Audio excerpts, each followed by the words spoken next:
ವೀಕ್ಷಕರಿಗೆಲ್ಲ ನಮಸ್ಕಾರ. Welcome to my YouTube channel. Bigg Boss Kannada season 12ರ ಗಿಲ್ಲಿ ಬಗ್ಗೆ ನಿಮಗೆ ಗೊತ್ತೇ ಇದೆ. ಇನ್ನು ಬಿಗ್ ಬಾಸ್ ಸೀಸನ್ 12ರ ಸ್ಪರ್ಧಿ ಗಿಲ್ಲಿ ನಟ ಈಜುಕೊಳದ ಟಾಸ್ಕ್ ವೇಳೆ ಸ್ವತಃ ಬಿಗ್ ಬಾಸ್ ನಿಂದಲೇ ರೋಸ್ಟ್ ಆಗಿದ್ದಾರೆ.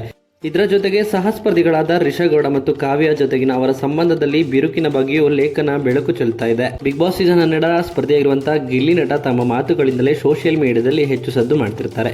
ತಮ್ಮ ವಿರುದ್ಧ ಯಾರೇ ಮಾತನಾಡಿದ್ರು ಆ ಕ್ಷಣದಲ್ಲಿಯೇ ಗಿಲ್ಲಿ ನಟ ಪ್ರತಿಕ್ರಿಯೆ ನೀಡುತ್ತಾರೆ.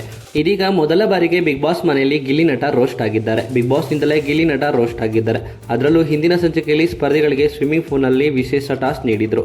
ಈಜುಕೊಳದಲ್ಲಿನ ಸೆಟಪ್ ನೋಡಿ ಸ್ಪರ್ಧಿಗಳು ಏನಿರಬಹುದು ಅಂತ ಅಂದಾಜಿಸ್ತಾ ಇದ್ರು. ಅಷ್ಟರಲ್ಲಿ ಎಲ್ಲರಿಗಿಂತ ಮುಂದೆ ಬಂದ ಗಿಲ್ಲಿ ನಟ ಬಿಗ್ ಬಾಸ್ ನೀಡಿದ ಟಾಸ್ಕ್ನ ಡಿಕೋಡ್ ಮಾಡಲು ಮುಂದಾದ್ರು. ಫಸ್ಟ್ ಇಲ್ಲಿ ನಿಂತ್ಕೋಬೇಕು ಅಂತ ಗಿಲ್ಲಿ ನಟ ಹೇಳುತ್ತಿದ್ದಂತೆ ಮೊದಲು ಬೆಂಚ್ ಮೇಲೆ ಕೂತ್ಕೋಬೇಕು ಅಂತ ಬಿಗ್ ಬಾಸ್ ಸೂಚಿಸ್ತಾರೆ. ಬಿಗ್ ಬಾಸ್ ಹೀಗೆ ಹೇಳುತ್ತಿದ್ದಂತೆ ಮನೆ ಮಂದಿಯೆಲ್ಲ ಜೋರಾಗಿ ನಗ್ತಾರೆ. ನಂತರ ಗಿಲ್ಲಿ ನಟಗೆ ರೋಸ್ಟ್ ಮಾಡಿದ್ದಕ್ಕೆ ಎಲ್ಲರೂ ಬಿಗ್ ಬಾಸ್ಗೆ ಧನ್ಯವಾದ ಕೂಡ ಹೇಳ್ತಾರೆ. ಮತ್ತೊಂದೆಡೆ ಗಿಲ್ಲಿ ನಟ ಬಿಗ್ ಬಾಸ್ನಲ್ಲಿ ತಮಾಷೆ ಮಾಡುವುದು ಬೇರೆಯವರಿಗೆ ನೋವುಂಟು ಮಾಡುತ್ತಿದೆ ಎಂಬ ಮಾತುಗಳು ಕೇಳಿ ಬರ್ತಿದೆ.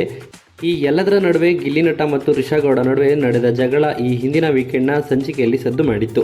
ಗಿಲ್ಲಿ ಮೇಲೆ ಹಲ್ಲೆ ನಡೆಸಿದ್ರು ಮನೆಯಲ್ಲಿರುವ ಸ್ಪರ್ಧಿಗಳಿಂದಾಗಿ ರಿಷಾ ಉಳಿದುಕೊಂಡಿದ್ದಾರೆ. ಹಾಗೇನೆ ಗಿಲ್ಲಿ ನಟ ಮತ್ತು ಕಾವ್ಯ ಅವರು ಜಂಟಿ ಸ್ಪರ್ಧಿಗಳಾಗಿ ಬಿಗ್ ಬಾಸ್ ಮನೆಗೆ ಎಂಟ್ರಿನ ಕೊಟ್ಟಿದ್ರು. ಬಿಗ್ ಬಾಸ್ ಮನೆಯಲ್ಲಿ ಈ ಇಬ್ಬರ ಸ್ಪರ್ಧಿಗಳ ತಮಾಷೆ ಗೆಳೆತನ ನೋಡುಗರಿಗೆ ಇಷ್ಟವಾಗ್ತಿದೆ. ಆದರೆ ಹಿಂದಿನ ಸಂಚಿಕೆಯಲ್ಲಿ ತನ್ನನ್ನ ಕಾವು ಎಂದು ಕರೆಯಬೇಡ ಎಂದು ಗಿಲ್ಲಿಗೆ ಕಾವ್ಯ ಕೂಡ ಹೇಳಿದ್ದಾರೆ. ಈ ರೀತಿಯಾಗಿ ಕಾವ್ಯ ಹಾಗೂ ಗಿಲ್ಲಿಯವರ ಗೆಳೆತನದಲ್ಲೂ ಬಿರುಕು ಮೂಡ್ತಾ ಇದೆ. ಇನ್ನು ಈ ವಿಡಿಯೋ ನಿಮಗೆ ಇಷ್ಟವಾಯಿತು ಅಂದರೆ ವಿಡಿಯೋಗೆ ಲೈಕ್ ಮಾಡಿ. ಇದೇ ರೀತಿಯ ಮತ್ತಷ್ಟು ಹೆಚ್ಚಿನ ವಿಡಿಯೋಗಳಿಗಾಗಿ ನಮ್ಮ ಚಾನಲ್ಗೆ ಸಬ್ಸ್ಕ್ರೈಬ್ ಮಾಡಿ. ಹಾಗೆಯೇ ಗಿಲ್ಲಿ ಬಗ್ಗೆ ನಿಮ್ಮ ಅನಿಸಿಕೆಯನ್ನು ಕಮೆಂಟ್ ಮೂಲಕ ಕಮೆಂಟ್ ಮಾಡಿ ತಿಳಿಸಿ.